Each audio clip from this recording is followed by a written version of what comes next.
you ever travel deep into the old forests of Indonesia, the locals will usually give you a strange warning. They'll tell you something very specific. If you ever hear the sound of a crying baby in the middle of the night, do not follow it, because it might not be a baby. It might be Pontianak, a spirit that was once human, but is now something else entirely. Near the island of Borneo, there was a small village surrounded by thick jungle. During the daytime, the place looked peaceful, beautiful even. But once the sun went down, everything changed. The villagers would shut their doors before nightfall, windows locked, lights dim. No one walked outside after dark, because for generations, the people there had told the same terrifying story. The story of a woman who died a painful and tragic death. They say she was pregnant, and during a violent storm one night, she died before the child was ever born. Her soul never found peace. And from that night forward, something new appeared in the forest. Something people began to call Pontianak. Ryan was a college student. He had always been fascinated by urban legends and paranormal stories. When he first heard the story of this village, he laughed it off. To him, it sounded like nothing more than an old folktale meant to scare people. But his friend Arjun wasn't laughing. "Ryan, this isn't a joke," Arjun warned. "People have actually disappeared here."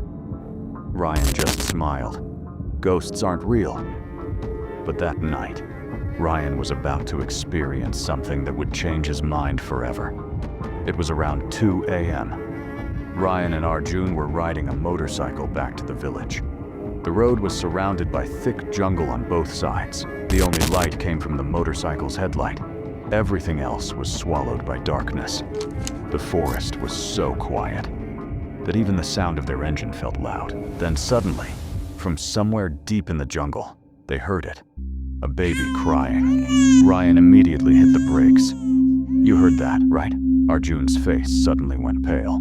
"We should leave," he said quietly. "Right now." But Ryan's curiosity had already taken over. He slowly drove forward. And then, the headlight revealed something standing beside the road, a woman, dressed in white. She was standing perfectly still. Her long black hair covered her face. Arjun whispered nervously, "Ryan, don't stop." But Ryan had already stopped the motorcycle. "Maybe she needs help." Ryan slowly stepped closer. "Ma'am, are you okay?" No response. The woman didn't move. She just stood there. Then slowly, very slowly, she lifted her head. The headlight illuminated her face, and Ryan's heart began to pound. Her skin was unnaturally pale. Her eyes were completely black, and on her lips was a strange, unsettling smile.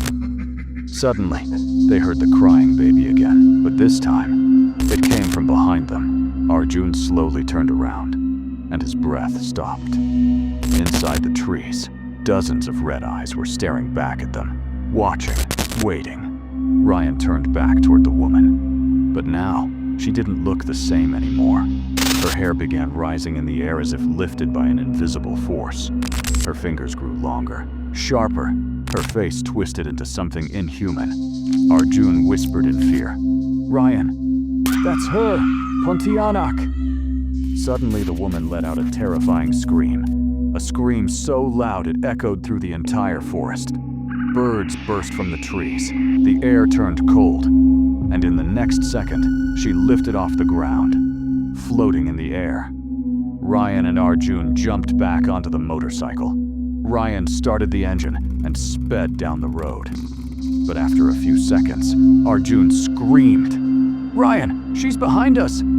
Ryan looked into the rearview mirror, and what he saw made his blood run cold. The white figure, flying through the air, coming straight toward them. The motorcycle was at full speed. But suddenly, the engine died. The bike rolled to a stop. The forest became silent again. A cold wind passed through the trees. Ryan slowly looked up, and there she was, floating above them, the woman in white, her face now completely inhuman. But that smile, that horrible smile, was still there.